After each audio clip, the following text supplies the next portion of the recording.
अब मुझे कुछ-कुछ ऐसा लग रहा है कि जिस संविधान में समान नागरिक संहिता की बात है, हुँ।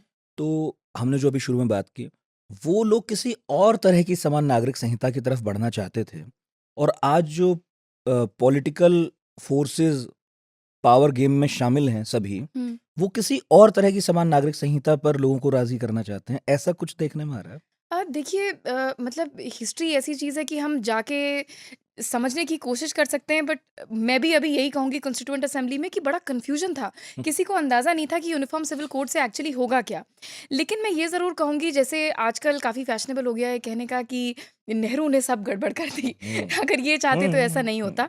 लेकिन मैंने जहाँ तक काफ़ी क्लोज़ली ये डिबेट फ़ॉलो की, तो हिंदू कोड बिल के बाद देखिए, हिंदू कोड बिल जब इनैक्ट हो रहा था तो उसे तोड़ दिया गया। और क्योंकि काफ़ी ज़्यादा उस पे ऑपोज़िशन था। विदिन कांग्रेस भी था, काफ़ी जनसंघ से भी था, काफ़ी आउटसाइड ग्रुप भी जो थे, वो जैसे राजेंद्र प्रसाद ही बहुत खिलाफ थे हिंदू कोड बिल के कोडिफिकेशन के। और इसी वजह से अंबेडकर उन्होंने ने कहा रिज़ाइन था कि कर मेरे दिया। पास आएगा, साइन नहीं करूँगा, मैं साइन उन्होंने कई बार वापस भी किया। राष्ट्रपति होकर तो भी। राष्ट्रपति होकर तो एक तरह से इसीलिए अंबेडकर ने रिज़ाइन किया इस मुद्दे पर।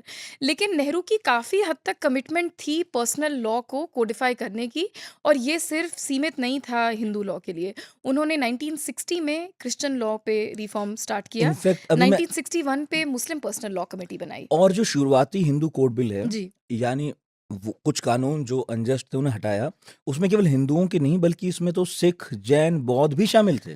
वो तो इसलिए हो गया कि देखिए, हिंदू उस समय डिफाइन करना इतना आसान नहीं था, तो उन्होंने हिंदू कोड बिल को इस तरह से लिखा है कि ये वो लॉ है जो मुस्लिम, पारसी और क्रिश्चियंस पे अप्लाई नहीं होता है। तो बाकी जितने भी थे वो इसके अंदर आ सब पे गए। होगा। हाँ, तो तो उन्होंने इस पर एक्टिवली आज नहीं आज डिफाइन किया हल्ला है। मच रहा है बाकी लोगों का। हाँ, क्योंकि वो अब कह रहे सिख हमने तो में हाँ भी नहीं बोली थी, हमारा क्यों हाँ, कर दिया? जी, जी। जी, तब भी उसके बाद हिंदू कोड बिल के बाद भी आनंद मैरिज एक्ट हुँ, काफ़ी हद तक प्रिवेल करता रहा। 2012 में आई थिंक दिल्ली गवर्नमेंट ने सिख मैरिज एक्ट भी एक तरह से उस पे बात काफ़ी चर्चा हुई हुँ। थी। उसमें बात इस मुद्दे पे हो रही थी, कोई विवाह विच्छेद की बात नहीं थी। उसमें यही बात थी कि आप शादी-विवाह के फंक्शन पे इतने पैसे ना खर्च करें और बहुत सिंपल सेरेमनीज़ रखें। लेकिन जब और ये इनैक्ट भी हो गया, लेकिन जब विवाह विच्छेद की बात आती है, तो अभी भी सिख कम्युनिटी हिंदू लॉ ही यूज़ कर सकते यूज़ हैं, कर सकते हैं। क्योंकि हुँ, वो काफ़ी हद तक बुद्धिस्ट, जैन्स वगैरह सब हिंदू लॉ के ही अंतर्गत हुँ। आएँगे। अच्छा, बहुत सारे लोग पूछ रहे थे और आस्था मिश्रा हमारी एक लिसनर उन्होंने भी पूछा और मेरा भी मन था कि आप इस पर ज़रूर बात करें। एक प्रदेश ऐसा देश में बताया जाता है जो समान नागरिक संहिता फ़ॉलो कर रहा है। गोवा। उसे गोवा कहते हैं। जी। उनका क्या मॉडल है? इस पर हाँ, इस पर अभी रिसेंटली काफ़ी फिर से चर्चा होने लगी है। इसे देखा जाता है इस रूप में कि देखिए, उस स्टेट ने कर लिया तो बाकी क्यों नहीं कर सकते। इसमें मैं बता दूँ कि वो कोई बहुत बढ़िया मॉडल तो नहीं है। अगर मैं लीगल पर्सपेक्टिव से देखा देखा जाए तो जैसे मैट्रिमोनियल प्रॉपर्टी, एक एग्ज़ाम्पल देती हूँ मैं हुँ, आपको। अब वो कहते हैं सारे धर्मों के लिए वो के लिए वो एक तरह से यूनिफ़ॉर्म है। हुँ। लेकिन क्या वो जस्ट है? वो एक दूसरा सवाल हो गया। इसीलिए मैं कह रही हूँ कि uniform is not equal to justice.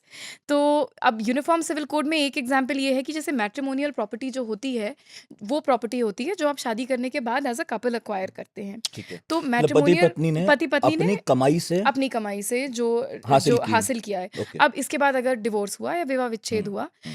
या मतलब कोई भी अनबन हुई कपल के बीच में, तो ये मैट्रिमोनियल प्रॉपर्टी पे पति का हक ज़्यादा होता है कि वो डिस्पोज़ ऑफ कैसे करें।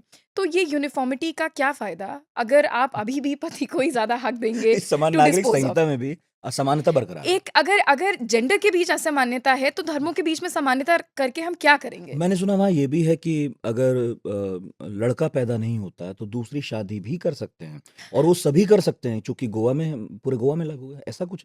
नहीं, ऐसे बिगमी तो नहीं हुँ, अलाउड है, और हुँ, हुँ, काफ़ी हद तक उन्होंने चूँकि प्रॉपर्टी की कम्युनिटी कर दी है, काफ़ी कोशिश भी करी है एक सन की प्रेफ़रेंस को हुँ, मिटिगेट करने की, कम करने की।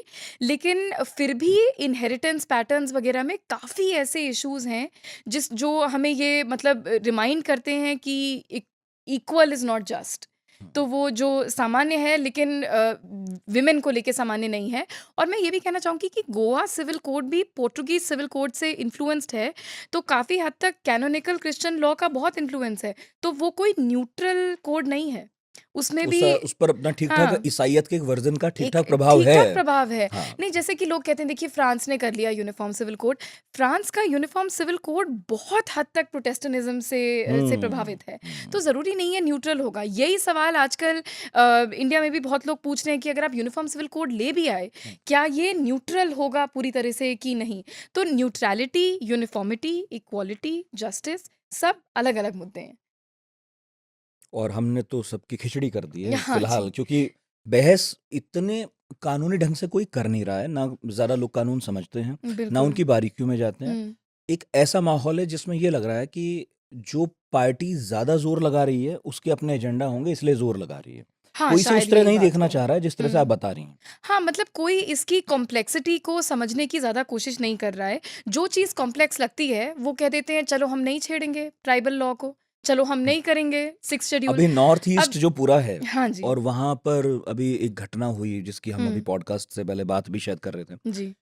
कि वहाँ तो एक संगठन ने धमकी दे ही दी है हुँ, कि यदि आप लाए तो हम अपने जितने सारे विधायक हुँ, इनके घर जला देंगे। जी। तो केंद्र से ये आश्वासन आ गया है कि चलो आपको च छोड़ आपको देंगे। छोड़ देंगे, तो जी। जब छोड़ना है तो फिर नहीं, आप यही सबको बात छोड़ते है जाएँगे देखिए धीरे-धीरे। यूनिफ़ॉर्म सिविल कोड अगर आपको सिर्फ़ इलेक्शन प्रॉमिस की तरह पूरा करना है, तो आप स्पेशल मैरिज एक्ट को कल कह दीजिए ये सब पे लागू होगा। सबसे आसान बात है, इस पे तो कोई चर्चा करने की ज़रूरत ही नहीं है।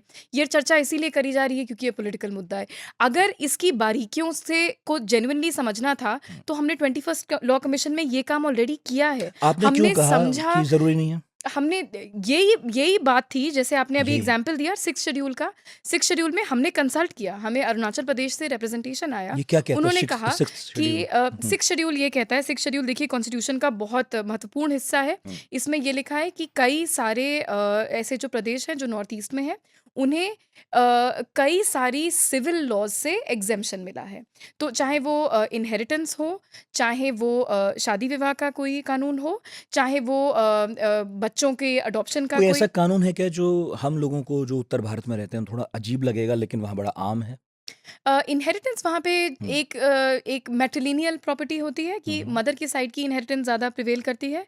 तो जैसे इसका मतलब ये हुआ कि मदर से आपकी मामा की तरफ की हाँ, इनहेरिटेंस हाँ। आपके पास आएगी in a uh, way that Hindu succession act में जो वुमन है उनके मतलब उनकी मृत्यु के बाद उनकी प्रॉपर्टी उनके बच्चे, उनके हस्बैंड को जाती है। अगर हुँ, हस्बैंड या बच्चे नहीं हुए तो उनके सास-ससुर को जाती है। हुँ। ऐसा नहीं होगा ट्राइबल लॉज़ में। वहाँ नहीं ट्राइबल होता है? वहाँ नहीं होता है। अच्छा। वहाँ मैट्रिलिनियल सिस्टम ऑफ वहाँ इनहेरिटेंस बिल्कुल वहाँ ही अलग महिला है। की मौत हो गई तो उसकी प्रॉपर्टी जो है वो वहीं मतलब ट्राइब इतने माँ-बाप के ज़्यादा पास हैं चली कि जाएगी। एक्चुअली मैं हुँ। आपको एक प्रदेश का भी नहीं बता सकती कि यहाँ पे 2 लोग सेम फ़ॉलो वहाँ करेंगे। बहुत ज़्यादा वहाँ तरह के बहुत नियम हैं। ज़्यादा तरह के नियम हैं, प सारे अलग नियम हैं, हुँ, प्रॉपर्टी के अलग हैं, शादी की विधि अलग है सबकी। तो हमने जब इस बारे में चर्चा की तो हमने कहा कि देखिए हम अगर आप पे ये नहीं लागू कर सकते, तो हमें हर का वो पक्ष सुनना पड़ेगा जो आदमी एक्सेप्शन चाहता है। तो कई महिलाओं ने अच्छा। ऐसा भी कहा कि देखिए कई चीज़ें हमने काफ़ी सिम्प्लिफ़ाई कर दी। जैसे कहा जाता है कि बाइगमी की प्रॉब्लम है और लोग 2 शादियाँ करते हैं, क्या इसका कानून बनाया जाए? तो हमने लॉ कमीशन में लिखा है कि देखिए बाइगमी का कानून है, सेक्शन 494 ये कई कुछ धर्मों पे लागू नहीं होता है, तो आप ये सब पे लागू कर दीजिए। एक तरह बस, से यूनिफ़ॉर्मिटी आपको नया कानून बनाने की ज़रूरत नहीं बस। पड़ी, हुँ। आपने ये लागू कर दिया। छूट खत्म कर दीजिए। सिमिलरली अभी हुँ। देखिए एक पिटीशन रखी है निकाह हलाला क्यों होता है? इसे प्रोस्टिट्यूशन आप डिक्लेयर कर दीजिए, वो कोर्ट में पड़ी हुई है ये पिटीशन।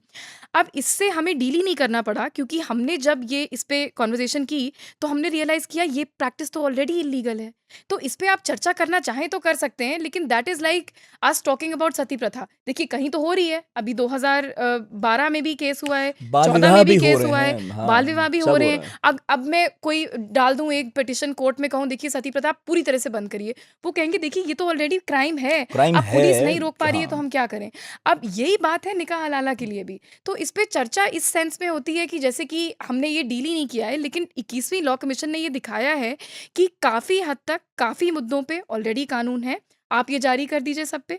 एक और एग्ज़ाम्पल आपको लास्ट दूँगी जो है dissolution of Muslim marriages act का। ये एक जुडिशियल लॉ था जिसके अंतर्गत मुस्लिम विमेन डिवोर्स सीक कर सकती हैं। हुँ। इसमें कई मुस्लिम विमेन ने कहा कि देखिए ऑलरेडी हमें डिवोर्स हिंदू क्रिश्चियन विमेन से ज़्यादा जल्दी मिलता है। क्रिश्चियन विमेन से तो बहुत ज़्यादा जल्दी मिलता है। क्रिश्चियन डिवोर्स में काफ़ी वक़्त लगता है। तो उन्होंने कहा कि हमें ये स्पीड में प्रॉब्लम नहीं है, लेकिन हमें ये चाहिए कि हमारा पति अगर हमें डिवोर्स करे, तो वो इसके रीज़न्स ज़रूर बताए, क्योंकि कभी-कभी यूनिलैटरल हो जाता है और हमारी क्या गलती थी हमें पता भी नहीं होता है। तो हमने रिकमेंड किया कि इसमें आपको नया कानून लाने की ज़रूरत नहीं है। आपके पास है dissolution of Muslim marriages act 1939, जो वुमेन यूज़ करती हैं। ये आप मेन पे भी लागू कर दीजिए। मेन एंड वुमेन दोनों यूज़ करेंगे। दोनों को वही जस्टिफिकेशंस यूज़ करने पड़ेंगे कि आप कैसे, वजह आप बता वजह दीजिए। बतानी पड़ेगी। ठीक है, और वही प्रोसीजर फ़ॉलो करना पड़ेगा, उतने ही साल वेट करना पड़ेगा, उतनी ही मेंटेनेंस अपने बच्चों को देनी पड़ेगी। ठीक है। तो एक तरह से कहने का मतलब ये है कि ये जो कॉम्प्लेक्सिटी है, बहुत आसान है ये कह देना कि चलिए जिसे एक्सेप्शन चाहिए हम दे देंगे, क्योंकि फिर तो बस इलेक्टोरल प्रॉमिस बड़ी आसानी से पूरी हो सकती है। इसमें क्या कॉम्प्लेक्सिटी है, क्या प्रॉब्लम है, उसके अंदर तो जाना ही पड़ेगा।